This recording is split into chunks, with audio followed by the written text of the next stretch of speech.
Tatamaan ka ng infection sa ihi kapag madalas mong kinakain ang mga pagkain na mataas na katulad nito.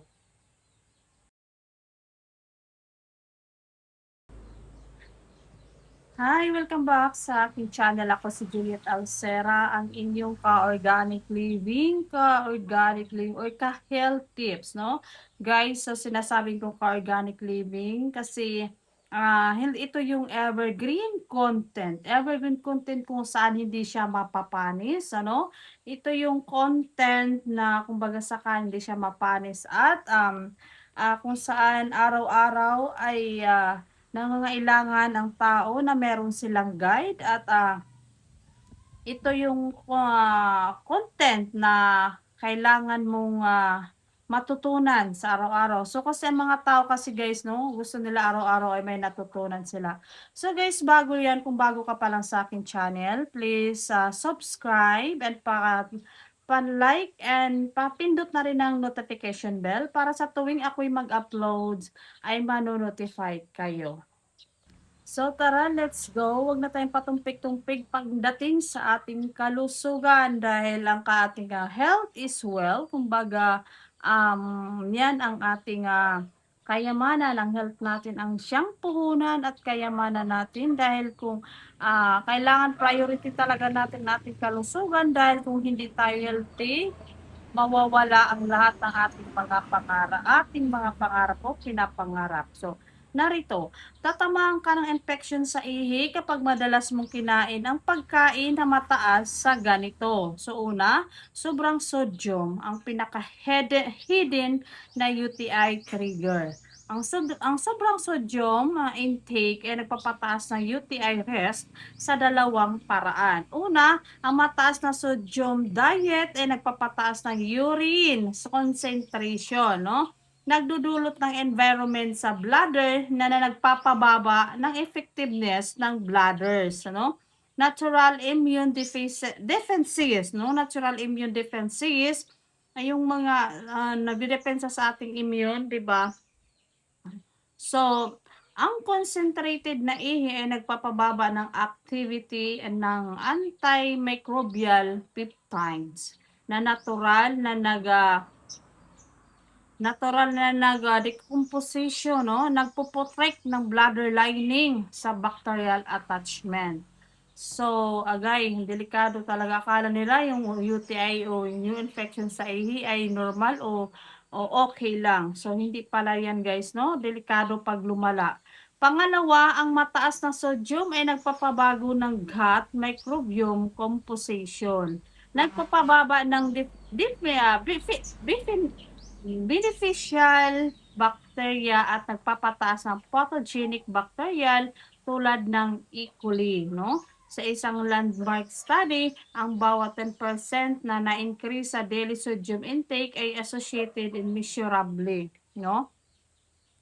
Measurably higher sa UTI occurrence rate. So, pasensya na kayo, medyo maingay dito banda sa amin kasi gilid kami ng highway, no? So, maingay, maraming sasakyan, aso, tao, kaya napapalingon ako kasi madalas may nagtatao po dito sa amin. So, yun na nga, ang pinaka-concerning na hidden sodium sa sources ng Filipino diet ay instant noodles, dilata, toyo, patis, chips, at fast food. So, isa yan sa mga nagpapa-UTI ng mga tao, lalo mga tao na may mga tao na mahilig sa mga ganong pagkain, noodles, tuyo, dilata, mga processed food yan. Isa yan sa mga nagpapa-UTI. Akala nila, sabi nila para daw makatipid. Oo, nakakatipid kayo sa ulam, pero nakakasira naman ng inyong kalusugan. Mas lalong lalala ang paggagastos nyo kasi hindi lang sa pera ng doktor at saka lugmok na rin ang inyong health, no? So, kung maaari iwasan natin. Ang gawin na lang ninyo, ganito ang gawin nyo, basahin ang nutrients levels, ang anumang may higit sa 600 milligram na sodium per serving ay already high sodium food. At subukang palitan ang tuyo at patis ng kalamansi at herbs para sa flavor. Yung patis kasi, 'di ba, mga processed ano yan sila, delikado din yan sa ating health. Nagbibigay din yan sila ng UTI risk sa ating kidney. So, yun na yun. Yun yung tips number 1. Number 2, refined sugar at matamis na pagkain. Ang literal na nagpapakain sa bacteria. So guys, yung matatamis pala na pagkain, yung refined sugar, matatamis like tulad ng chocolate ay sila yung nagpapakain sa ating bakterya. Tuwang-tuwa naman ang bakterya kapag tayo kumain ng mga matatamis kasi busog na busog sila. Ang bakterya, lalo na ang E. coli, ang Klebsiella at Enterococcus, Roccus, pala, Enterococcus ay gumagamit ng glucose bilang primary na foil para sa growth at reproduction. Kapag mataas ang sugar content ng ihi, ang ihi ay nagiging literal na petri dish para sa bacterial growth sa bladder. Yan.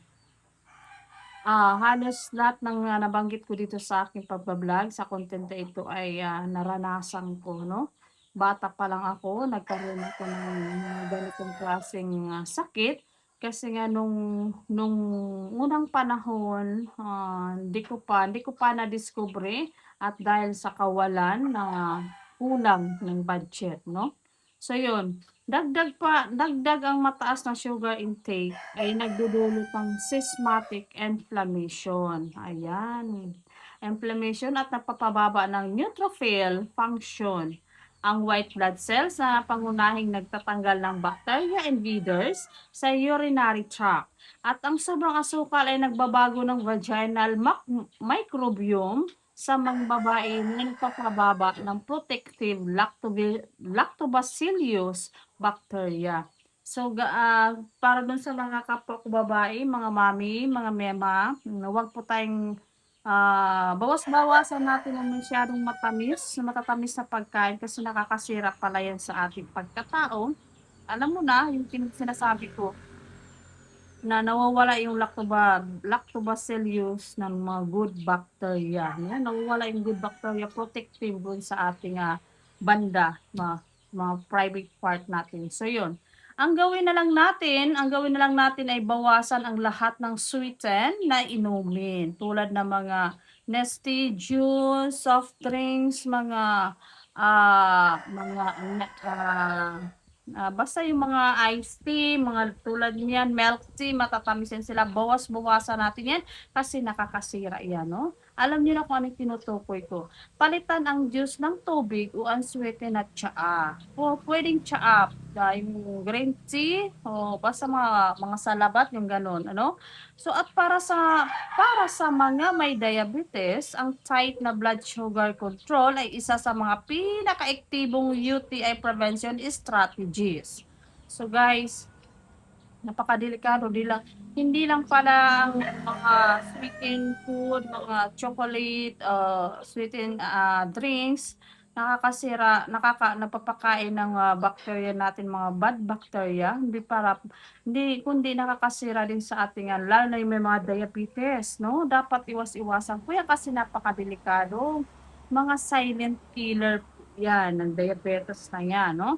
Ito naman, sobrang spicy na pagkain ang bladder irritant. Ay nako, ako mahilig talaga ako sa mga maanghang, no? Feeling ko kasi ganado ako pag kumain ako ng maanghang. Pero yan ay hindi pala maganda. Ang bladder irritant natin ay yung sobrang spicy ng pagkain ay nakaka-bladder irritant. Naiirita at yung bladder natin. Ang capsaicin sa chili at iba pang spicy compounds ay nag-a-act bilang bladder irritants, ano? Kawawa naman yung bladder natin, nasisira. Nagdudulot ng bladder wall inflammation na nagpapababa ng mucosal defense nito laban sa bacterial attachment. So, 'pag palagi pala tayong kumakain ng mga maanghang na pagkain ay nagpapababa ng, mucosal defense natin, kawawa naman. So, okey lang maanghang pero 'wag masyado, 'wag araw-araw. Bawas-bawasan mong, yung mga anak ko pinapagalitan ko sila kasi sila halos kinakain, masama yun. So, ngayon, ito ipapakita ko na 'to sa kanila 'tong video na 'to 'no, para matauhan. Pasensya na kayo. Ganito talaga ako ma-prangka 'no. So, ang ang mga pasyenteng may chronic UTI ay consistently na nagpapakita ng worsening ng symptoms na pagkatapos kumain ng sobrang spicy na pagkain 'no. Chronic UTI, ang mga pasyenteng may chronic UTI ay consistently na nagpapakita ng worsening. So guys, bawal ito sa may mga UTI ha. Iwas-iwasan niyo na 'yan. Ay hindi 'yan maganda sa ating kalusugan.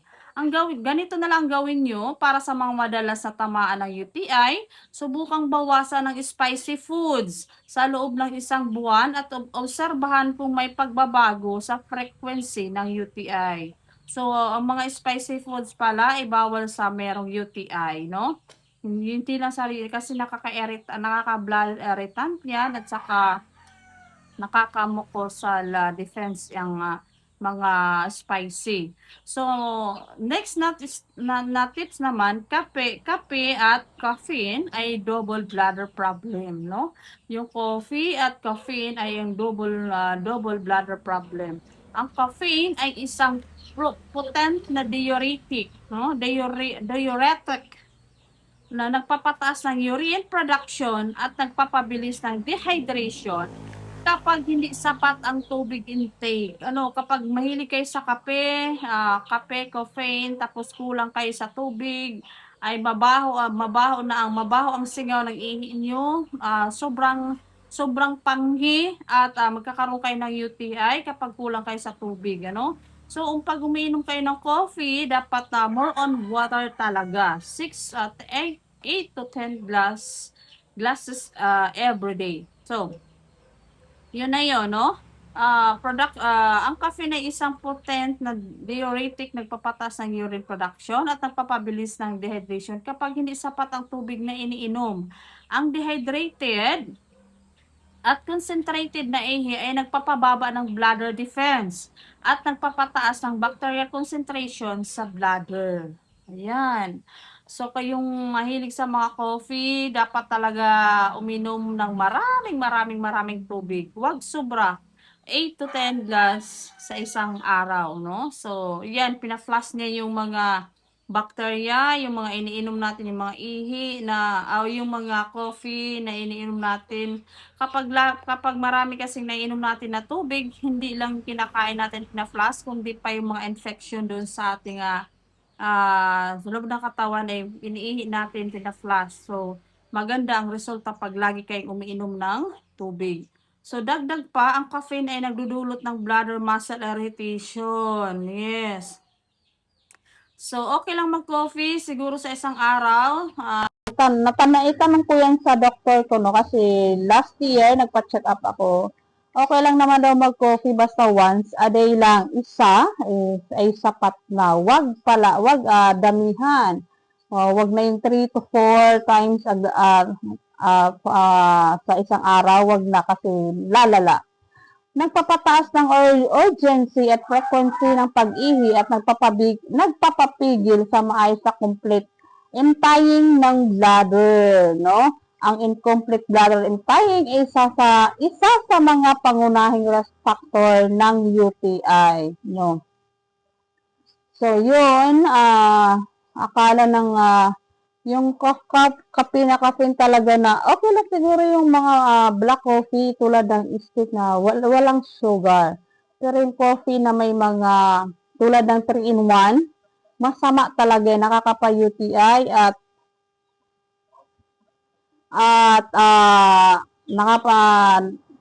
nakakadagdag ng sakit.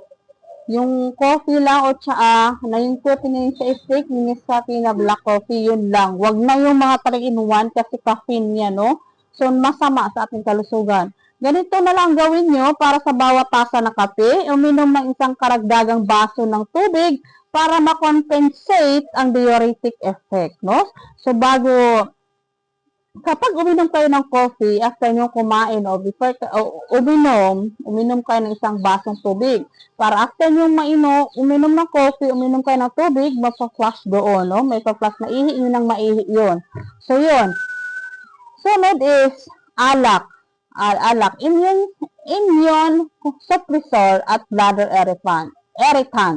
So, kapag uminom kayo ng alak, ang alak ay immune suppressor at bladder irritant. Ang alak ay nagdudulot ng UTI risk sa tatlong paraan. Una, nagdudulot ito ng dehydration. Pangalawa, direktang nagdudulot ng bladder mucosal irritation. Pangatlo, ang alcohol metabolism ay nagsusuppress ng immune function, lalo na ang activity ng neutrophils at macrophages na nagtatanggal ng bacterials and breeders.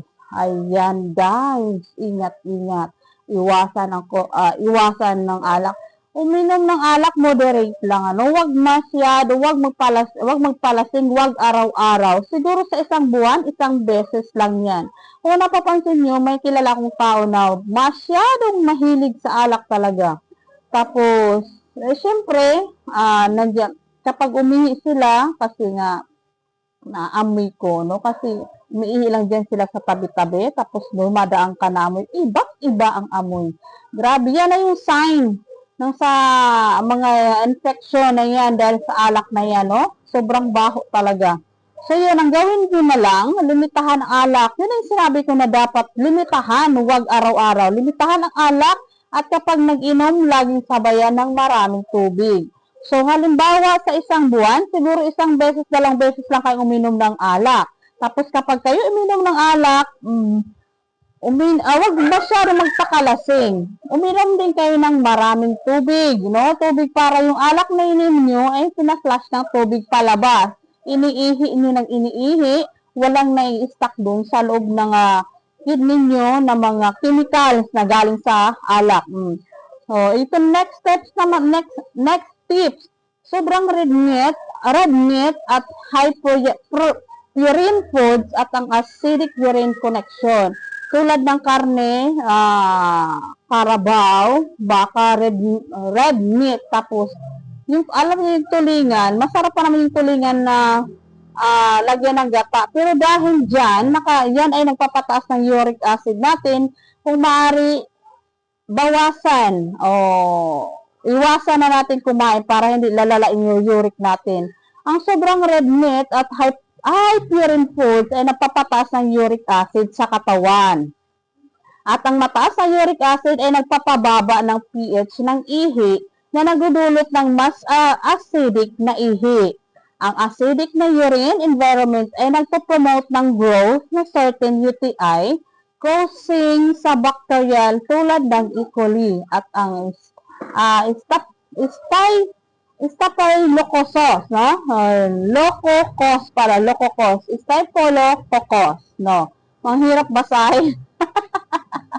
So, yun. So, ganito na lang ang gawin nyo. Ang gawin nyo lang, palitan ang red meat ng isda at plant-based protein sa karamihan ng kain sa isang linggo. Wow! Kung maaari, palitan yung karne, yung red meat na kinakain natin, ay palitan na lang natin ng isda. Huwag lang yung tulingan kasi yung laman ng tulingan is pulang-pula rin.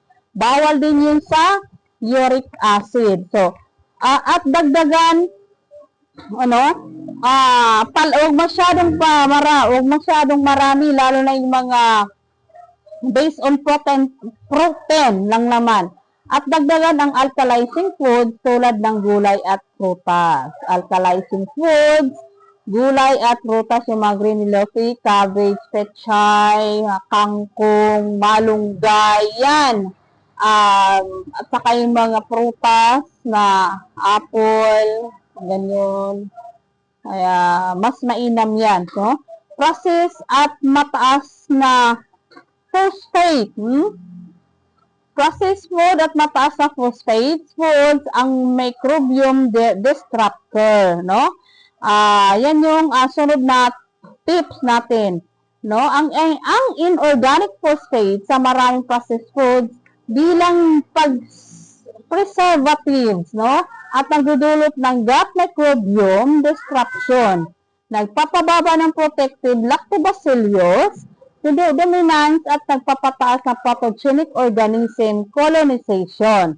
Ang koneksyon ng gut microbiome sa UTI rest ay isa sa mga pinakaaktibong researches area sa urology ngayon. So, yan based on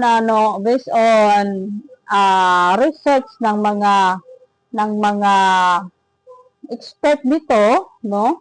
Ito yung magandang naipayo nila. So, ito guys, in-share ko ito, nabasa ko ito siya sa isang Google, nag-search ako ng search kung ano ba ang mas mainam para sa lahat na malaman nyo ang ganitong klaseng pag-iwas at maaring pwede nating kainin. So, yun.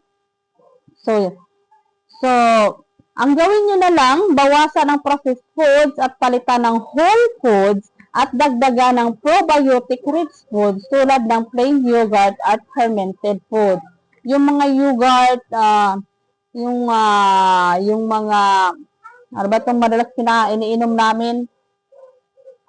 Nabibili sa, nakalimutan ko, yung may lactobacillus. Ano ba yun? Masarap yun. Isa rin yung sa ori ng yogurt. Tapos pag kumain kayo ng yogurt, yung plain lang, walang flavor. Yung walang flavor, mas mainam yun sa atin. Yan sila, napoprotekta ng good bacteria. So, yun, palitan ng plain yogurt, yung mga rich foods, tulad ng plain yogurt at fermented foods. No? Mas mainam yung mga whole foods, yung binanggit ko sa inyo kanina, mga green leafy, yun, mas mainam at nagpapalusog ng ating katawan. So, yun lang guys. Sana may naintindihan kayo dito sa video ito at may matutunan kayo. So, ginawa ko ito para sa ating lahat, para maprotektahan ang ating kalusugan, mapahaba ang ating buhay. Dahil ang health is wealth ay siyang ating puhunan, paano pa natin ipapatuloy ang ating pangarap kung hindi natin iingatan ang ating kalusugan? Tandaan, kumbaga ang ating kalusugan ay siyang ating puhunan, walang iba. Ang ating kalusugan, ang ating investment. So, yun. So, bago magtapos, sana nakapag-subscribe na kayo, panoorin nyo, at sana nag-enjoy kayo. So, yun lang. Thank you for watching. Bye!